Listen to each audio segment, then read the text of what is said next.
Lottery ఎక్కడిది? హైవత నా mail ID చేసి ఇచ్చిందని చెప్పినా కదా, అట్లాంటి మెయిల్ ఐడీలన్నీ ఒక దాంట్లో వేసి తిప్పంగా తిప్పంగా తిప్పంగా ఒకటి వచ్చింది. దాని లాటరీ వచ్చింది. ఆ లాటరీ నాదే. ఏంటిది? అదేరా, అట్లాంటి మెయిల్ ఐడీలన్నీ ఒక దాంట్లో వేసి తిప్పంగా తిప్పంగా తిప్పంగా ఒకటి వచ్చింది. దాని లాటరీ వచ్చింది. ఆ లాటరీ నాదే. ఎంత?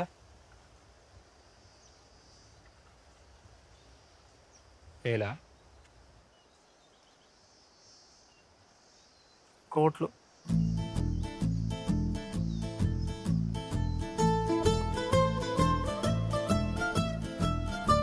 శుభు, శుభు, అరే నువ్వు చెప్పింది నిజమేనారా? నీతో నా వద్దని చెప్తారా? అది చూడనే మన వాళ్ళు ఇవ్వని చెప్పకుండా ఫస్ట్ నీ దగ్గరికి వచ్చిన.